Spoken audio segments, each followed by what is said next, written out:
rush again. Climbing the pocket and throwing incomplete. The Washington Huskies have upset Oregon.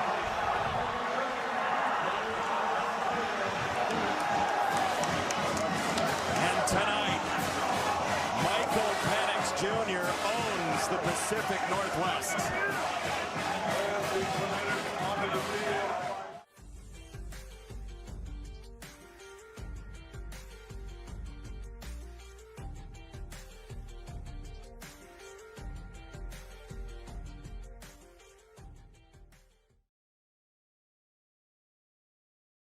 From the DKI Apex Restoration Studios, Gold Ball Sports Episode 8.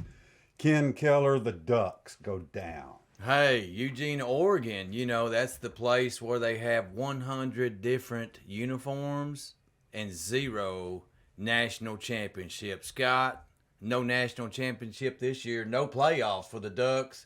They got zapped as the Washington Huskies went duck hunting in Eugene, Oregon Saturday night.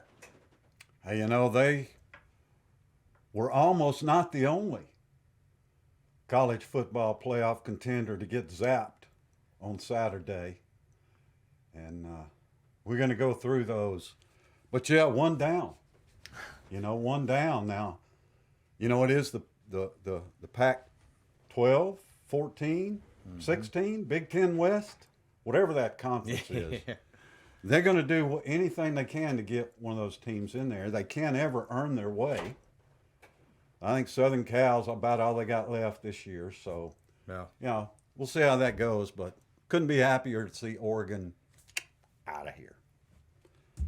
Yeah, definitely say that all Tennessee fans very happy about that one because, you know, we don't have to listen to, you know, Kirk Herbstreit on the college football playoff, night, tomorrow night, try to explain to why the committee, it wouldn't be that much of a difference in the committee members' eyes, a 14-point loss to the Georgia Bulldogs as Tennessee had versus a 46-point loss that the Oregon Ducks. I mean, man, that's crazy. I mean, did you hear that junk? Yeah, Did yeah. you I mean, hear that it was junk? the most silly. I mean, you know, I talked about last week on episode 7. You just got to use some common sense sometimes, and that was one of our big arguments. You've got to look at head-to-head and common opponents. You know, if one team loses on the road, on their field in Athens by 14 points, hey, I know it was still Georgia Dome in the Ducks the first game, but 49-3. Come on, man.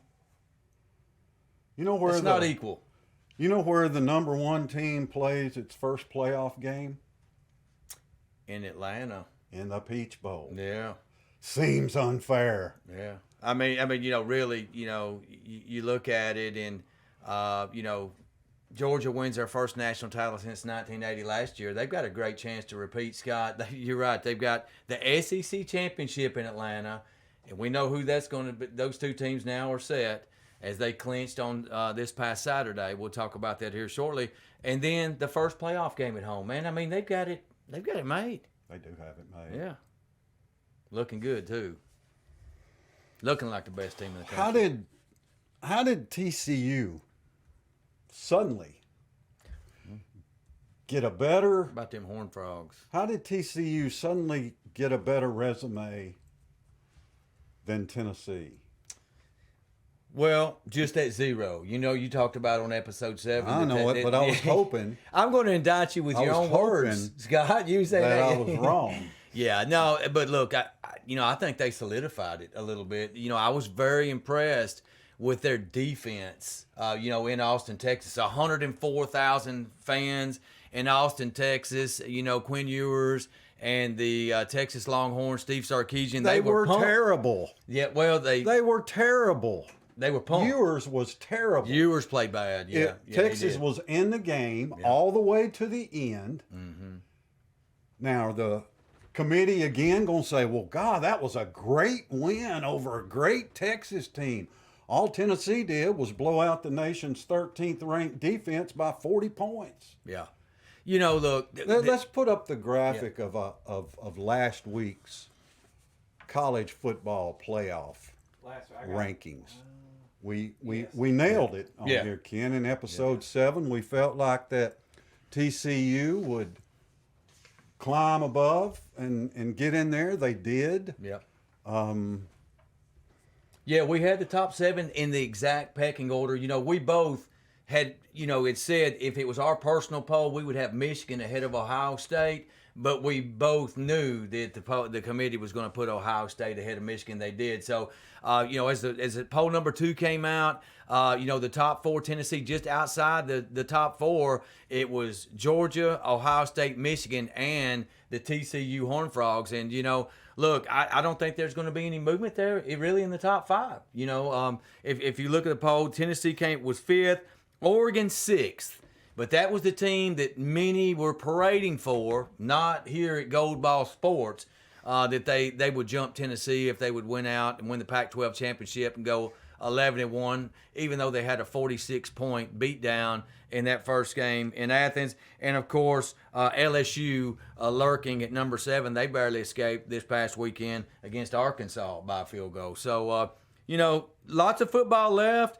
Most of these teams, though, they look pretty safe this week, Scott. And later on in the show, as we look at the schedule going forward this week, I don't really see any of these playoff contenders in danger, except maybe USC now will probably move up a spot. I think they go take, LSU will move up a spot behind Tennessee to 6, and then USC to 7 behind LSU. But I think the top 5 is going to be exactly the same this week.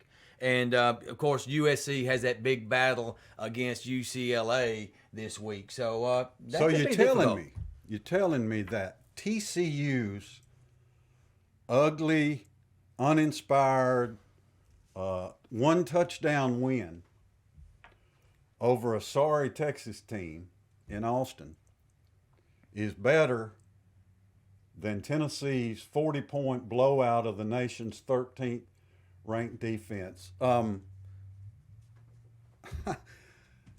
just don't get it. I don't get it. I know the committee wants to get in conference champions and all that. That's been a debate every year on this committee, and there is more football to be played. And there's many people that think that the Ohio State-Michigan loser will fall below Tennessee, and that Tennessee, if they keep winning, is going to finish 4th. And if TCU loses, is going to finish 3rd. I think that's possible. Of course, the Volunteers need the Georgia Bulldogs to, take care of business in Atlanta in the SEC championship game and get rid of LSU. LSU coming in there with a 1-loss Georgia team. If LSU beats Georgia, LSU and Georgia are going to the playoff and Tennessee's out. To me, that's a no-brainer. That's guaranteed. The SEC champion's going. Well, if LSU beats Georgia, you'll have a 1-loss Georgia team with their only loss coming in the SEC championship game, and you'll have LSU winning the SEC championship. Those 2 teams will go, and Tennessee will be out no matter what the Vols do, in my opinion. Well, that's just what I was going to ask you. Is Tennessee now a lock? No. And I think I agree with you. Not necessarily. They're not a lock right now. They're not a lock. The committee, with their ridiculous reasoning that the Tennessee blowout, the Georgia blowout of Oregon was the same as the Georgia win over Tennessee in Athens. Those same people, are making this decision every week. So I don't think we can trust common sense and the eye test and the strength of schedule and the strength of defenses. Y'all realize that Missouri had lost 5 SEC games by a total of 18 points. If they were in the Pac-12, they'd be playing for the conference championship. But since they're in the SEC, you got to score points. You can't just have a great defense. They had a great defense, and Tennessee put up 724 yards on them, the most in history, 66 points. Ohio State put up 56. Ain't nobody complaining about them pouring it on, but Tennessee puts up 66. They want to complain about the Vols pouring it on. Well, you know what? You put your backups in, and they throw for 65-yard touchdowns. What you going to do? Yeah. You're just that good. Well, you're at least consistent with it. because that's always been your theory. Hey, put somebody in there that can stop it if you want to stop it. And that's what Bobby Bowden used to do at Florida State, man. Look, if you he used to have those big, 66-point games, and they would accuse him of running the score up, and he would say, hey, it was I probably did the string. same thing. You know how many touchdowns Ohio State's C.J. Stroud has when his team is, I forget whether it's 25 points ahead or 28 points ahead. 18 of his touchdowns have come when the Buckeyes are blowing people out. That's just what they do. So that's what you got to do to get in the playoff. Yeah. That's what playoff teams do, is blow out teams. Yeah. Yeah. So don't punish Tennessee for blowing out Missouri. The ultimate litmus test is this. I mean, you can look at strength of schedule. You can look at eye test. It's supposed to be the best 4 football teams. So I want this committee, to get it right and get the best 4 football teams this year. So we talked about Tennessee. What did they need to do? They needed to become anti-LSU. They need for LSU to lose. Now, I don't think it's going to happen against UAB this week or Texas A&M next week. But look, Georgia's 17-point favorites already in that SEC championship, and they're effectively at home, so it's a home game for them. It doesn't matter about the next 2 games for LSU. Yeah. They're still going to play for an SEC championship, and if they beat Georgia, they could have 4 losses, and they still might go. I don't think so, Scott. They're not going to lose to UAB. My point is that Tennessee needs LSU to lose to Georgia in the SEC championship game. Yeah. And so that's one thing that Tennessee needs to happen. The second is this, and I think Jared nailed it last week with his Facebook Live interaction with us. Look, and I brought this up before, and I know it's a sensitive subject to Tennessee fans. You remember Charles Woodson and Peyton Manning. History sometimes repeats itself. I would just be wary. I'm very wary of that. If I was a ball fan, I would be considerably enamored with that game next week, Ohio State and Michigan. Look, I'm not a bit convinced that Tennessee will jump the loser of that game. I know exactly, well, I don't know exactly, but I've seen over the last few years how this committee operates. They would love to have 2 Big Ten teams in there. You realize how many of the playoffs have had 2 SEC teams in there, and they hate it every year. They would love to have 2 Big Tens in there.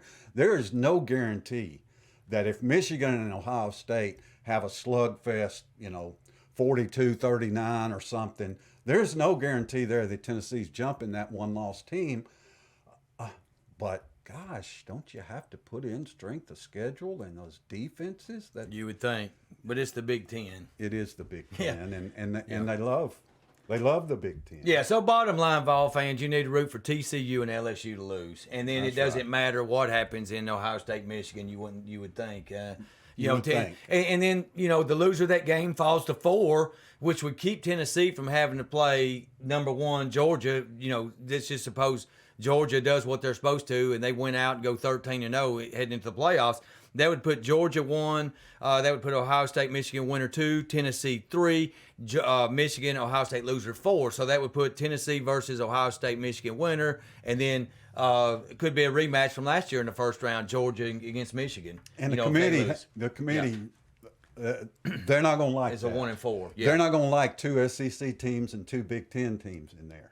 Probably not. You know who's not going to like it? The ACC, Ken. Where's the ACC representative falling? The Atlantic Cupcake Conference. They are gone. So they're toast last week, and now, really, from the Pac-12 standpoint, really USC's the last hope there. So that conference is fixing to fall out as well. Yeah, it is. Yeah. Brigham Young's fixing to join it. Yeah. How about that? Oh, it's going to be crazy next year. All right, that's a look at our college football playoff, kind of examine where we're at each week and see how we fall out. So you feel like tomorrow night, no change? No change in the top 5. I think it's going to be Georgia, Ohio State, Michigan, TCU, and Tennessee in the top 5. LSU will move up to 6 behind Tennessee, and number 7 will be the USC Trojans. That's my top 7. I can agree with that.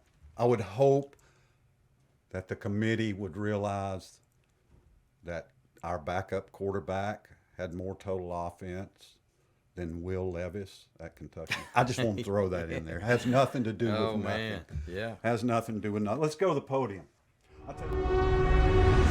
Oh, here we go. Let's go to the podium.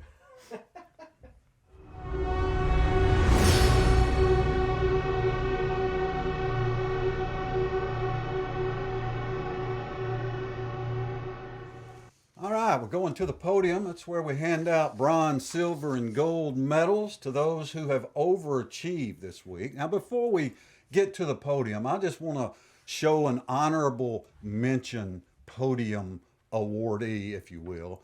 Alante Taylor continues to have just a great rookie season for the Saints.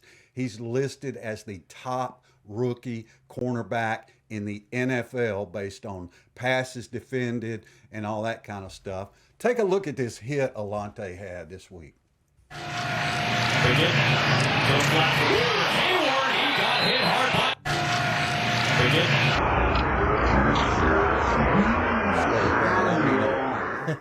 I mean, Alante just, I don't know who it was. The Saints lost. They're terrible, but Alante's having a great year. Yeah, sure he is, and that's a great segue into our podium awards because Alante is one of our multiple podium award winners here on Gold Ball Sports. He's won it twice this year. We like our local football players. We like those we know. That's right. That's right. Hey, Scott, before you do your first podium, I do have a question that's going to tie into it. That was already asked by Doug Garrett. It says, what are your guys' thoughts on the new 5 to 5A? Love having most of the old 8 AAA back together. Okay, that's a high school football question. And the TSSAA has recently gone through its every 2-year reclassification. With that reclassification, the Tullahoma Wildcats moved, because they gained 100 students, they moved from Class 4A to Class 5A.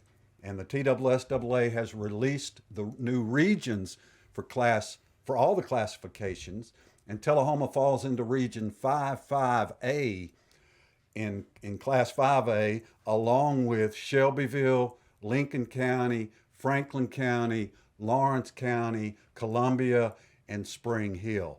Now, if Doug's asking what I think about it, I love it, I love it, I love it. I love it for a couple of reasons, Doug.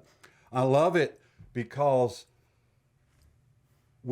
Tullahoma gets to play old rivals in region games, and I like that. I like that. This weird region we were in the last couple of years, all these weird teams, it's just a little disconnected. I love the state championship, but it all just felt a little disconnected. And now we're back connected, Region 5-5A. I also love it for the players because the players don't have to take these 2.5-hour trips and hopefully don't have to play in front of empty visitor stands. Although I must admit, I hear some of the teams that Tullahoma is considering playing as non-region opponents, and it doesn't please me. I've heard things like Stewart's Creek, Wilson Central, Lebanon, teams like that. I don't think that's the way to go. That's not the way I would go. I would be looking at Marshall County, Giles County, Warren County, Cannon County, Fayetteville. They're moving up to 2A next year. It's a really great program. Schedule non-region games that get people into Wilkins Stadium. But I love the district also for the fans because I think they tie in more with the opponents. It's going to bring more people to Wilkins Stadium when we play those teams at home. It's shorter trips for everybody. And I don't think the playoff path is that much harder. Look, Greenville, Elizabethton, Haywood County, Henry, those teams are great again this year. They're great every year. And 5A, it's just different teams, Henry County and Knoxville West, and those are the great teams. I don't know that they're any better than the 4A. Ken, they're just bigger schools. Oakland's in a class by itself. But I like Tullahoma's new region. I think it's good for everybody. I agree. You grab some of them border war rivalries back. Especially that Franklin County game. That we missed last year so much. That was one that my dad used to take me and my brother. We get out of elementary school.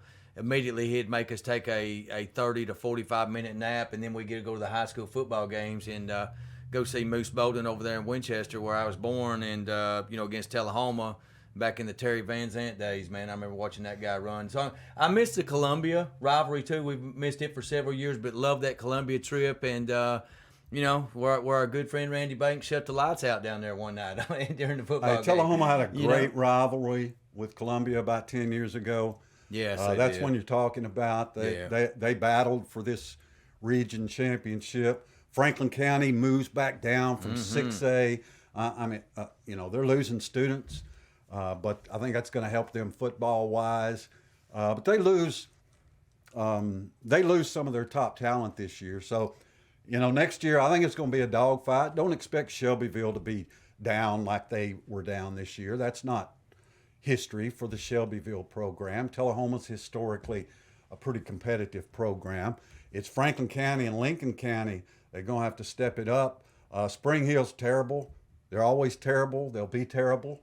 And Lawrence County is Lawrence County. Yeah. They're going to try to out-physical you and just run it down your throat. Well, they did it this year. We saw they had a pretty good roster. They had a pretty good team this year. So now let's go to the podium, Ken. You've got a bronze medal winner. I do have a bronze medal winner. And so my bronze medal winner tonight on episode 8 of Gold Ball Sports is Minnesota Viking wide receiver Justin Jefferson.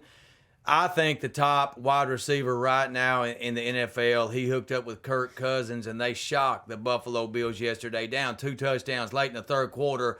All Jefferson did was make this highlight catch in the big comeback. This is on a 4th down play against the Buffalo Bills. Yeah, so 193 yards receiving for Mr. Jefferson yesterday, the LSU product. Scott. That sounds like a Jalen Hyatt afternoon. Yeah, that's a big day in the NFL. So congratulations, Justin Jefferson. You're my bronze medal winner tonight. Well, we're moving on up. Yeah. My bronze medal tonight goes out to a repeat winner, by the way. Goes out to MTSU safety Jacoby Thomas, who recorded his second interception of the season in the fourth quarter to stop a Charlotte drive and help MTSU to a 24-14 win at Floyd Stadium in Murfreesboro. The Blue Raiders are 5-5 and one win away from bowl eligibility. They play Florida Atlantic in Murfreesboro this Saturday.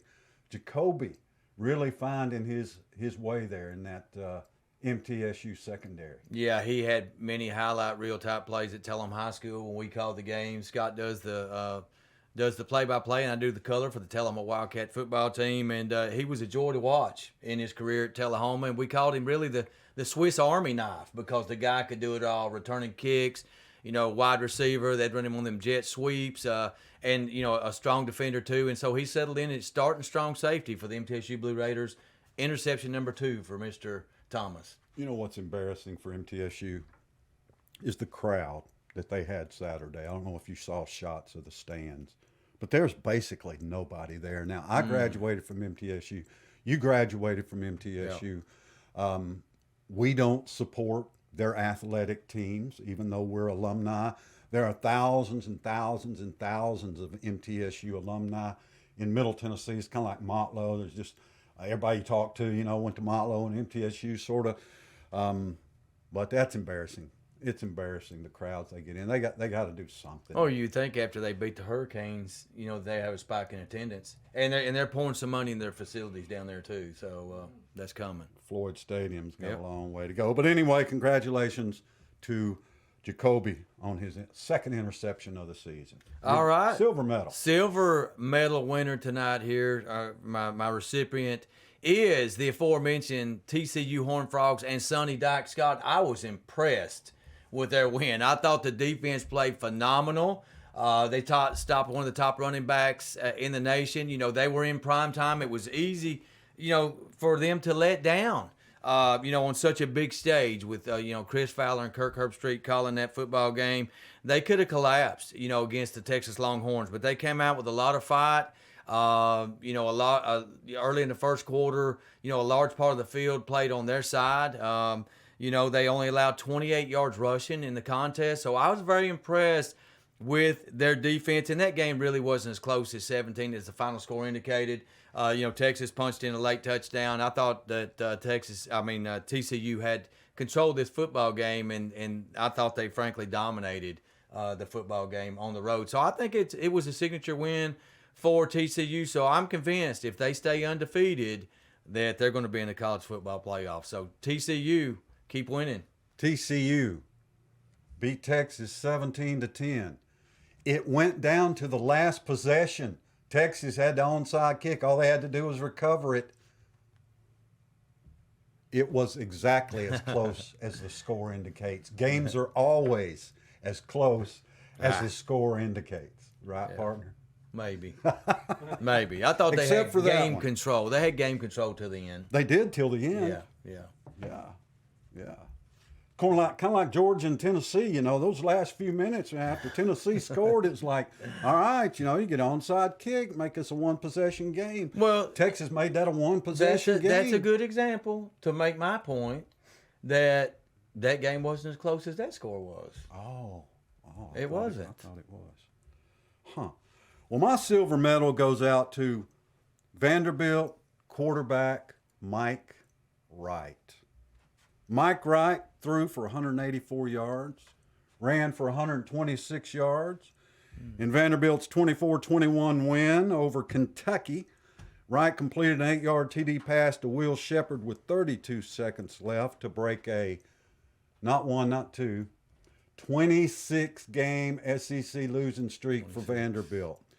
Ken, the most overrated, overhyped program in the country other than Texas is Kentucky. Yeah.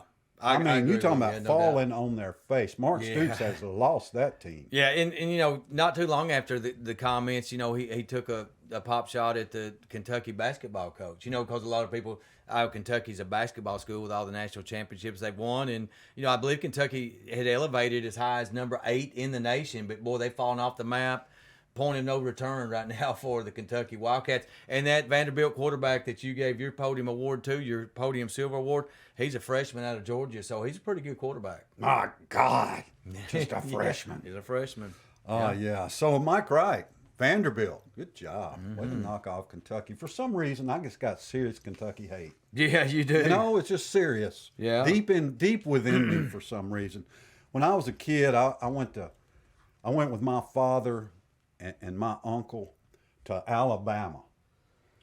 I remember walking on the practice field and seeing Bear Bryant's tower and everything. It was awesome. But they played Kentucky and just beat the snot out of Kentucky. And for some reason, I just always hated Kentucky ever since then. And I don't even like Alabama. Yeah. Funny how that stuff works. Yeah. Funny. Gets ingrained in you when you're a kid. That's right. Yeah. All right, we've given out our silver medals. So now it's time to give out our gold medals, and we thought we would bring back our little fuzzy friend, Mr. Bill, to give out a podium medal tonight. Mr. Bill would like to thank Mr. Scott and Mr. Ken for letting me climb up the podium this week and present my gold medal. Lots of candidates for this week. LSU winning the SEC West, UT running up the score on hapless Missouri. Wait, no, that should be a They Did What segment. They were really mean to the Tigers. Oh no! But my gold medal goes to Jeff Saturday, interim head coach of the Indianapolis Colts. His only prior coaching experience after retirement from the NFL was at a private high school near his hometown. I mean, who does that in the NFL? But oh no! Coach Saturday won his first game against the Las Vegas Raiders Sunday. Sluggo says Coach Saturday was one of the kindest and most respected analysts for ESPN. This is also good news for Auburn, whose interim coach also won his first game against Dirtneck Fisher and Texas A&M Saturday. Coach Williams seems like a nice guy, but his post-game press conference was very hard to understand. Spud and I think he seems like the perfect fit for Auburn. Well, that's all for this week. Time to climb down the podium. Oh, my legs feel stiff. Uh-oh, here I go. Oh, no. All right, Mr. Bill, Man. bringing in Jeff Saturday. Yeah, he fell down the podium there, Mr. Bill. That's a gold, that's gold medal winner. Neat story. Yeah, that's a great award winner there for Mr. Bill. I mean, a class act, Jeff Saturday. I believe he played center when Peyton Manning was there all them years, and just an all-pro, just a class act, man. And, you know, the guy doesn't have a whole lot of coaching experience, but he's 1-0 in the NFL. That's good enough. Kind of like Cadillac, right? That's right. Kind of like Cadillac. So I guess we're going to our gold medals now, right? So Yes, I got, we are. yeah, Mr. Bill. And that's a great segue that Mr. Bill led in there, because he did mention Cadillac Williams. And that's my gold medal winner here on episode 8 of Gold Ball Sports. Look, I was very moved as an Alabama fan watching that press conference. I watched Cadillac Williams. I followed him all through recruiting, and had Alabama not been on probation at the time or just before that, I believe that Alabama would have went to Alabama to play. But he was one of the top rushing backs in SEC football history, one of Auburn's greatest running backs ever, 2001 through 2004. Just want to set the context for this interview. They'd come in on a 5-game losing streak, playing not a strong team, Texas A&M and Dirt Neck, Jimbo Fisher, as Mr. Bill there explained. But he showed so much emotion on the sidelines, and the fans are behind him now. You know, he's 1-0. He got his first win as an interim head coach of Auburn. I know they're looking at Hugh Freeze. I know they're looking at Lane Kiffin. I'm hearing Deion Sanders mention.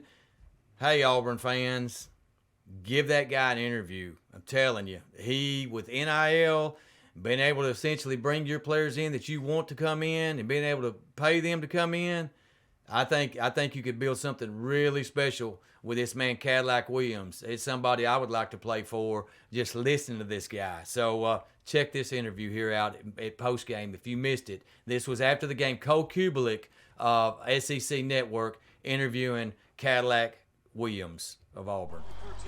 You just won your first game as the Auburn head football coach. Okay, now we're going to have to How does that accelerate feel? a little bit. All glory go to God. God is good. I'm so appreciative of this Auburn family. I mean, these fans, they showed up and showed out, man. The energy, the atmosphere here. Man, I just think I'm so appreciative for this institution. I'm forever indebted to it. I love serving these young men, man. It's coaching staff. It's bigger than me. It's just not my show, man. We are together. We family. So, I'm excited. 1-1. 1-1. You mentioned the energy. You mentioned the passion. Jordan was talking about in the broadcast. We were in a timeout. He's like, look at the Auburn sideline right now. These guys have lost 5 straight games. It looks like they're playing for an SEC West title. The fans in the stands, how did you do it? How did you inject this kind of life into this football team? Serve, discipline, believe, these kids, these staff. I mean, people around the building, the Auburn family. And these kids just need a little love. Need to be loved on with the discipline. They need to know it's okay to make mistakes. They gonna fall, but us coaches gonna be there to pick them back up. And regardless, we got their back. They had to open their heart, and that's all they did, to be honest with you. Coach, what's next for this football team? Western Kentucky. Like we got 2 more games. So we gonna enjoy this one tonight. We gonna flush it. And man, we gonna prepare, man. We enjoying the journey together. And like, we writing our history and what we want this 2022 team to be like, man. We gonna finish. We gonna do what we do. I got one more thing for you. You mentioned love. I'm pretty sure you got some little ones behind you that want to show you some right now. And I want you to take a look at this right here. This student section, these fans, all of these look at these Lettermen that you played with. You took snaps from Jason Campbell. Marcus McNeil blocked for you. I want to know how all of this makes you feel right now. Oh, man. Again, all glory go to God, man. This thing a big family. My former teammates, my family here. I mean, these players. I mean, look at this. I mean, who don't want to come to Auburn? Look, man, Auburn football gonna be okay. It ain't dead, baby. It ain't dead. We coming. Well, I'm just so appreciative, man. All praise go to God. Head coach Cornell Williams, congratulations. Yes, sir. Thank you. Hey, Scott, Cadillac Williams, what an unbelievable atmosphere there at Voodoo Hair Stadium after the game, and you can just feel the emotion and the passion and love that Cadillac Williams has for that Auburn football program, and the fans are behind him. Look, I don't want to throw too much cold water on your Cadillac My gold medal. Great job Saturday. Typical boring Auburn game, but a great job. And, happy for that crowd and everything. I mean, as a Tennessee fan, we've been through big wins on sorry seasons before, and it feels great. It doesn't feel as great as being 9-1, but it feels great. But look, running a college football team today is like a corporation. Yeah. Okay. The celebrity coaching thing is fixing to take off, just like the celebrity politician thing has taken off. Primetime doing a great job at Jackson State. Somebody like Jeff Saturday gets named the head coach of the Indianapolis Colts. And, Cadillac Williams gets this interim thing with Auburn and they get a win. That's all great. A lot of emotion there. When a coach nobody likes leaves, you always see the team under that interim coach almost always see them come and play a really good game the next week because the players are so excited that the old coach is gone. And usually the new guy lets them be a little freer and be themselves and everything. But Cadillac's not ready for this as a full-time job. You can't just be a figurehead and be excited about Auburn and run a college football program. Now, I hope they hire him because I think it guarantees Auburn mediocrity for years to come, which I'm all in favor of. But I like the gold medal selection because it was one of the highlights of the week for sure. It was, yeah. And I've got one of my own, and I mentioned it a little bit earlier. It is an offense up in Knoxville, and they put up 724 yards of total offense and 66 points against Missouri. It was the most points ever scored against an SEC opponent, and that is a long time. Say what you will about Missouri, their offense is terrible. But their defense was ranked 13th in the nation, and now they're ranked 36th in the nation after one game. I mean, Joe Milton had more total offense than Kentucky quarterback Will Levis. See, I got that in again? Yeah, you did. Will Levis, the biggest pretender of all in college football this year. But my gold medal, Tennessee offense, man, just keep chunking it. I mean, it's awesome. Hendon Hooker, 3 touchdown passes. Like I said, Joe Milton, a couple of more. Jalen Hyatt with another big day. Tennessee can't really run the ball great. They run it okay. But okay's been pretty doggone good for, 9 out of 10 games. So congratulations, Tennessee offense picking up the gold medal. All right, let's do a quick SEC rewind, Kim, because this hour is getting away from us. It is. In a hurry, man. We talk. Before we do the SEC rewind, I want to quickly congratulate the Motlow Bucks men's basketball team. They beat Volunteer State Saturday 92-81 at Copperweld Arena. That's the home arena out in Moore County. Maquan Tucker for Motlow. All he did was hit 8 3-pointers, drop in 30 points. The Bucks were down double digits. Maquan Tucker started hitting 3-pointers. Next thing you knew, the Bucks had taken a lead that they never relinquish. This kid at a Pearl Cone High School in Nashville, Tennessee, a left-hander kid, 6'6". I mean, this guy is smooth from 30 feet. I mean, he couldn't hardly miss Saturday. Get out and see the Motlow Bucks. Admission is free. They play at home Wednesday night against Chattanooga State. Chattanooga State's undefeated. They lead the conference, so it should be. Look, if you've never been to a Motlow basketball game, you've been to a high school basketball game, and then you've been to a SEC, let's say, basketball game.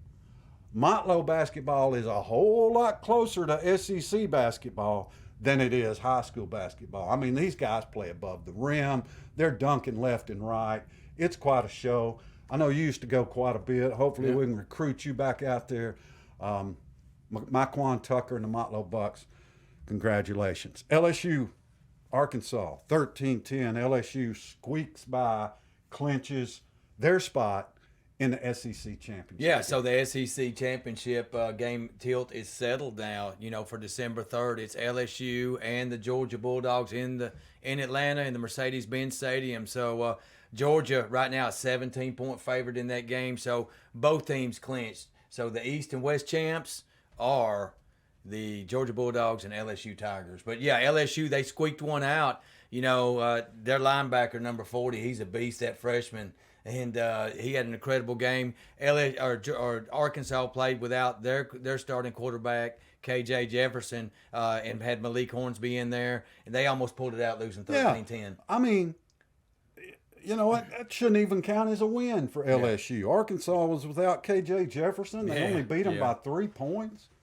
Yeah, they were very fortunate. Yeah, and that linebacker, I mean, he had 2 forced fumbles, four sacks alone by that freshman, a converted running back out of Texas. No, you got to say true freshman because your hero, Herbie, says true freshman at least 120 times a game. I know that's one of your pet peeves. Oh, God, I'm so sick of listening to Kirk Herbstreit talk. My head could explode. He never shuts up. When him and Chris Fowler are on a game, they just never shut up. Just blah, blah, blah, blah, blah, blah, blah, blah, blah.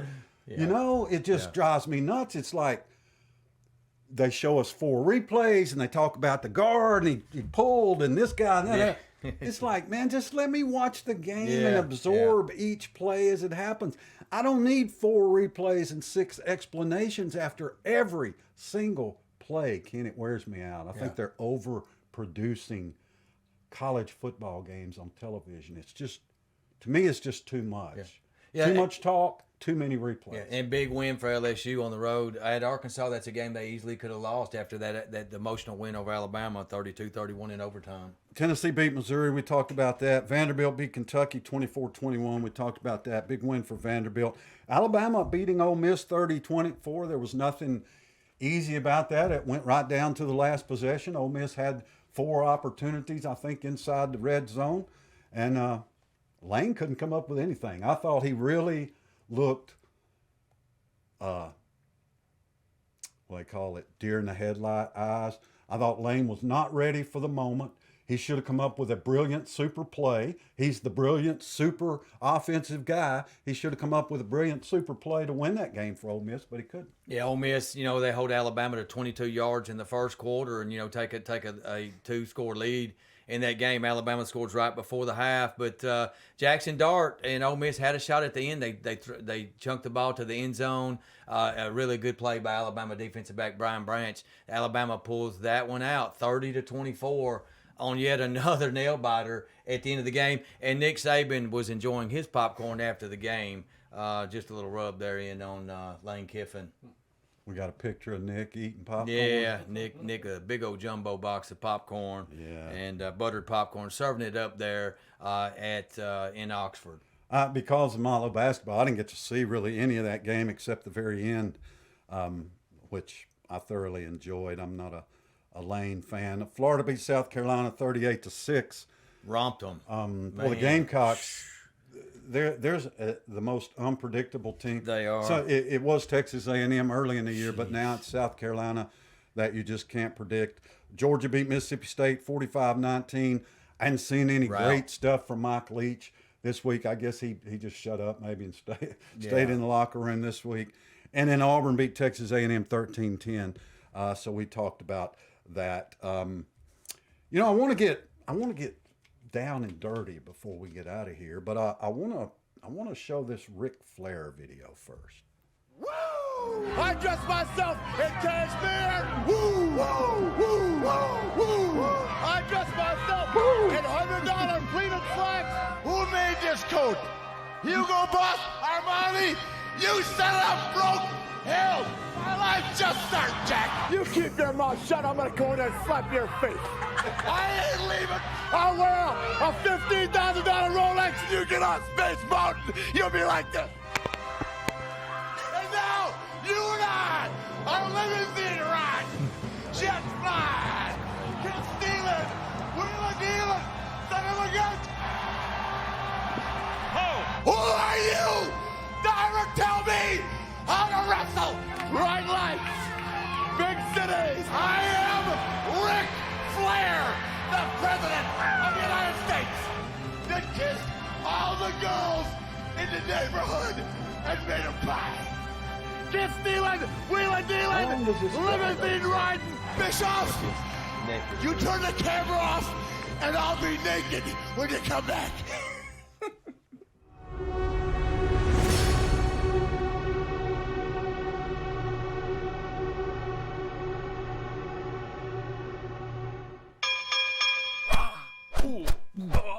All right, Keller. I want to hear you tie that in to Down and Dirty. Down and dirty. So I guess we're gonna go down and dirty to discuss Pete Rose. He made an emotional plea to Major League Baseball Commissioner Rob Manfred, pleading for an opportunity for his band to be released and be eligible for the Hall of Fame. Scott, Pete Rose was my guy growing up. You know that. The Big Red Machine of the 70s, Sporting News Player of the Decade, 4,256 hits, the only All-Star to be voted in at 5 different positions. He's a 3-time World Series champion. He's a National League MVP. He was a 1975 MVP of the World Series against the Red Sox, which I still believe is the greatest World Series there ever has been. Scott, he said, I'm sorry. He said he means he's sorry. He's 81 years old. He's nearing the end of his life.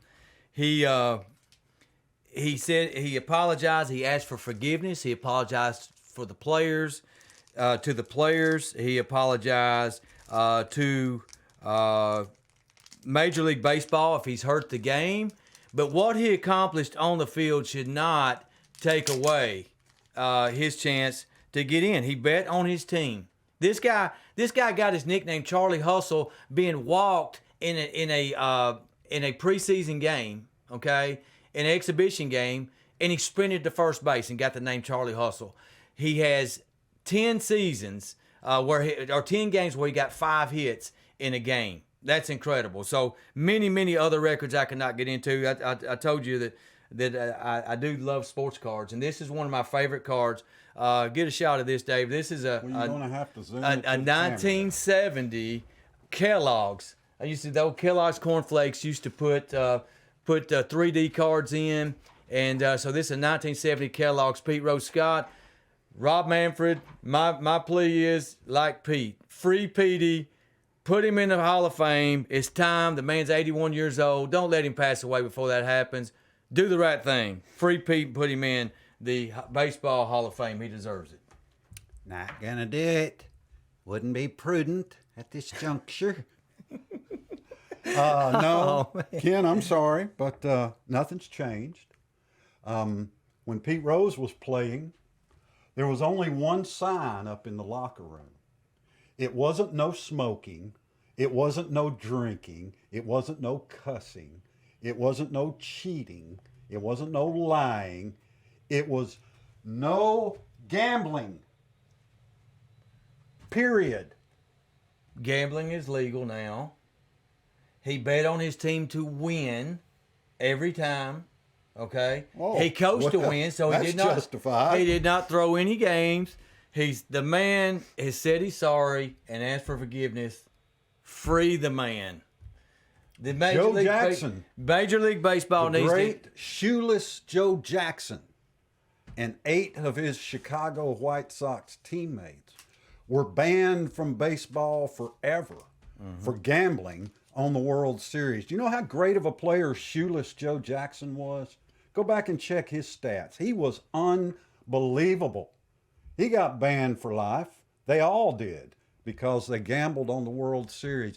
Look, this didn't happen this year. If it had to happen this year, it might be different because gambling is legal. This happened a long time ago. And look, Barry Bonds is not in the Hall of Fame. Roger Clemens. There's a reason why they're not. Look, Pete did not do anything to enhance his body. Pete's out. He did not take steroids. He beat his body to a pulp with a head-first slides that he made famous. This guy played 5 different positions All-Star game. He was a team player. He played whatever it took for the team to win. He's the epitome of a baseball player and what a baseball player should be. Now, as a manager, I don't agree with what he did. He wasn't a very good manager. He should have just stuck to the plan. But it's time to free Pete because what he did as a manager has nothing to do with what he did as a player. He needs to be in the Hall of Fame. Put him in, Rob. Let's go. Not going to happen. Wish I had Never a vote. going to happen. If I had a vote, I'd put him in. I'd vote for him in. I'd vote twice just to keep him out. Free I hated Pete. Pete Rose when I was a kid. Hated Pete Rose. He was great. He played for the Reds. They always beat the Braves. I couldn't stand him. He was a winner. I get to be a deciding factor on this. You get to be the deciding factor. Born and raised in West Virginia, the Reds were the closest team. Put Pete Rose in the Hall of Fame. Oh, Yes, free Pete. Free Petey. that is Big down. Daddy That is Weave. down and dirty when you gang up like that. That is down and dirty. Hey. But you know what? Our boy would like that though, man. Our boy Ric Flair. Hey, if he's losing a match, one of his buddies come in and bail him out. That's how it is. It's tag team action, baby. I was wondering what the relevance of Ric Flair was to this That's whole right. conversation. Ken, you had a nice trip yesterday. Tell us a little bit about I your trip.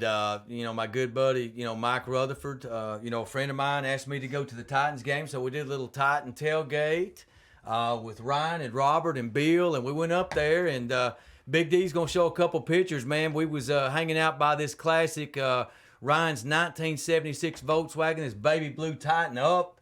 We grilled out. That's the best thing I've seen on this show tonight. Yeah, is that not cool, man? That's my day right there, buddy. Yeah, I pulled up and saw that, and he says, now, Mike's telling me, he said, now, my son-in-law Ryan's got this Titan mobile, and I said, man, you outdid yourself. This is awesome, and so we cooked out brats and hamburgers and hung out, and man, we talked sports for 2 hours, and it was fantastic. He told me a Bear Bryant story of when he was a teenager and went to Vanderbilt. Bear Bryant had lost a game in 1967, and he was bold enough as a teenager to go up and ask. He had a broke arm, and Bear signed his cast for him. He couldn't hear what Bear said. He was just grumbling, kind of like the Ghost of Bear was a couple episodes ago here remember that on the guy. Gold Ball Sports, and actually got 2 autographs, at that time, and shared that story with me. So that's pretty cool. But we got to go to the Titans game, and man, it was a game. Dave, you got the flea flicker. I do. Okay, so go ahead and play that real quick. It's a flea flicker. Henry back to Tannehill. Down the field. Westbrook Akine all alone. Cut back at the 20. And it's a touchdown. That was awesome.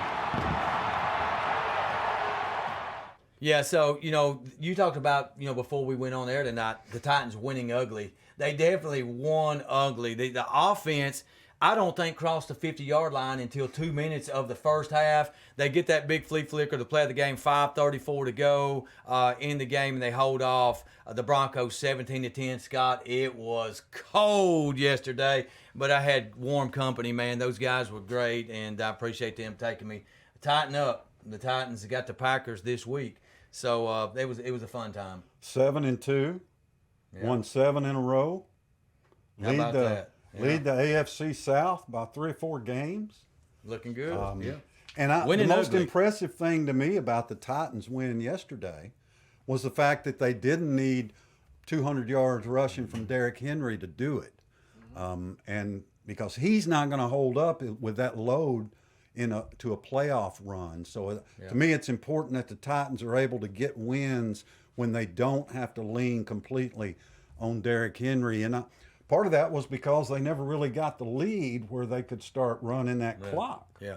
Yeah, that the flea flicker gave them their first lead of the contest, put them up 14-10. Henry only 53 yards in the game. And look, Denver's got a good defense. They came in with the number one pass defense in the NFL, and they put the throttle on Henry too. So that was a beautiful, perfect play call against the number one pass defense. What do? You give it to Henry. It draws the defense in, then you go over the top. So a great, at the right time, good coaching right there. Great play call at the perfect time. All right, let's pick some games before we get out of here. What do you say? Let's do this one first. Okay. Participation trophy time. Okay. I've got a special winner for this tonight. What do you say? Gold Ball Sports, where participation trophies simply don't cut it.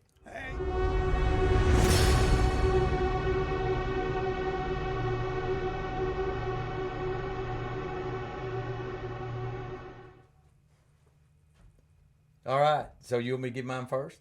Yes. Okay, so my participation trophy on episode 8 of Gold Ball Sports goes to none other than the head coach of the Dallas Cowboys, Mike McCarthy. I just got through talking about how the Titans dialed up the right play at the right time. Mike, you cost the Cowboys a win in Lambeau Field last night, and I was not happy as a Cowboys fan about it.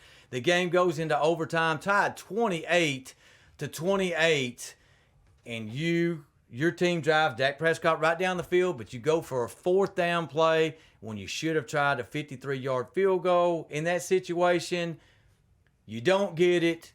Green Bay and Aaron Rodgers go right down and score to get their fourth win of the season, and the Dallas Cowboys get hung with another loss. Mike McCarthy, that's the first game in a few years that you've actually helped the Green Bay Packers win your former team. Congratulations. Mike McCarthy, winner of this dubious award tonight, the participation trophy on Gold Ball Sports.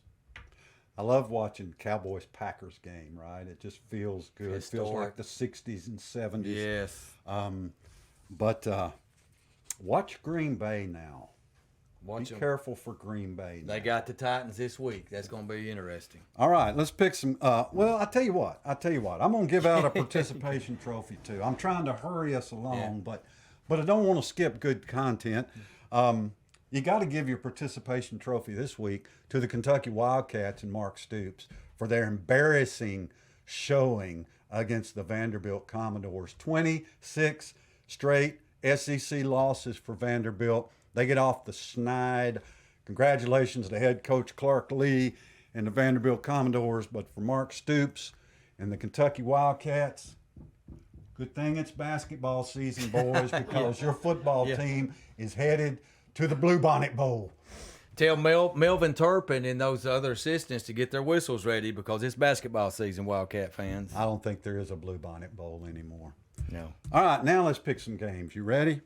Let's do it. Let's start with Monday Night Football tonight. Your second favorite team, the Washington Commanders, at the undefeated Philadelphia Eagles. Got to go with the Eagles to stay undefeated. They're 11-point favorites in this game. I'm going with Jalen Hurts, A.J. Brown, and Devontae Smith to beat the Commanders. They got it going. You believe the Titans gave up A.J. Brown?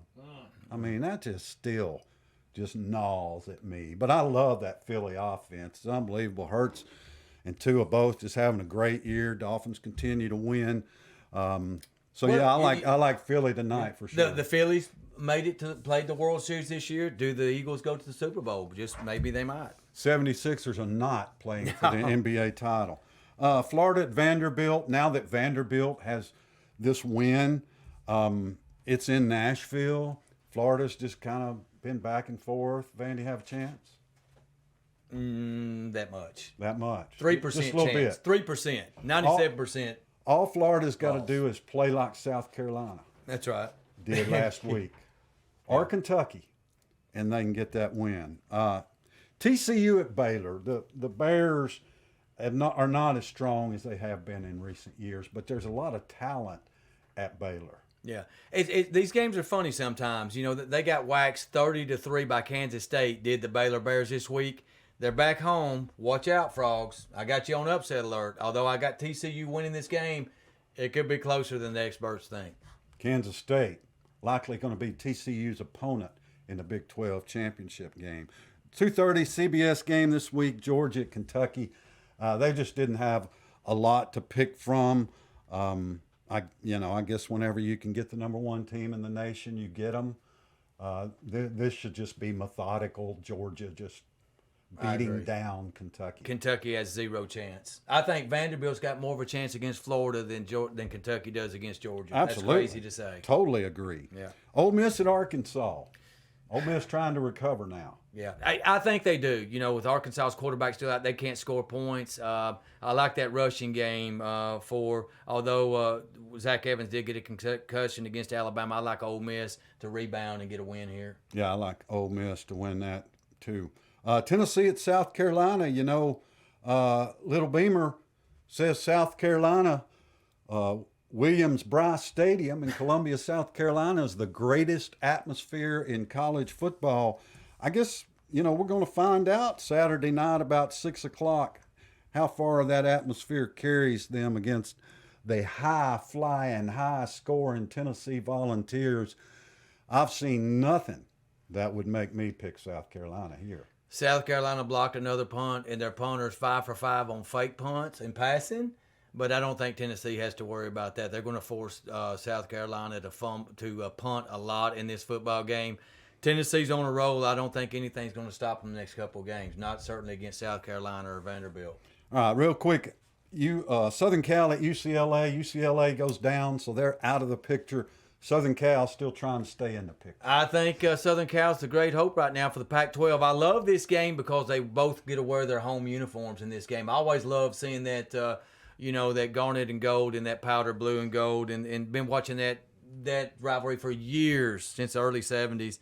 I like USC to win it and pull it out. Well, I've been watching it since the late 60s. You have. And in 1967, Gary Beban, the quarterback of the UCLA Bruins, beat out one Orenthal James Simpson for the Heisman Trophy. Man. That was one of the most remote Heisman Trophy winners ever. Great trivia question. 1967, who won the Heisman Trophy? And it wasn't O.J. Simpson. It was Gary Beban out of UCLA. O.J. won it the next year. Great nugget. So that's how far back I go, a long time. And finally, UAB at LSU. Surely LSU can figure out a way to get by the Blazers. You would think. Boy, you talk about big upsets. We've had a couple this year. Appalachian State with that big upset earlier this season. Can UAB do it? Stay tuned. No. They won in Baton Rouge a few years back. All right, a couple of NFL games and then we're gone. Thursday night, the Titans go to the frozen tundra of Lambeau Field and take on the Green Bay Packers. I say watch out for the Packers.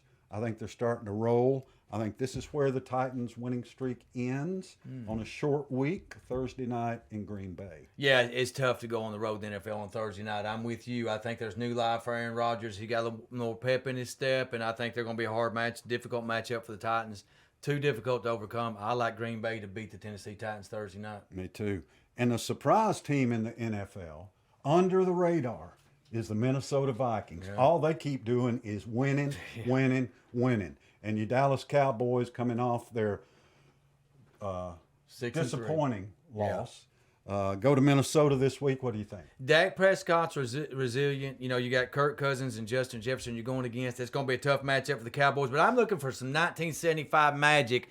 Another Hail Mary where Roger Staubach threw that bomb to Drew Pearson. I say Dak Prescott to CeeDee Lamb. The Cowboys pull it out and give Minnesota their second loss of the season.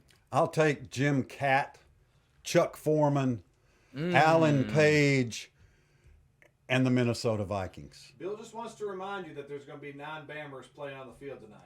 9 Bammers playing on the field tonight. I'm watching. That's extremely important. Thank you, Mr. Bill. If I didn't need a reason to watch, I'll definitely be watching just to watch those Bammers.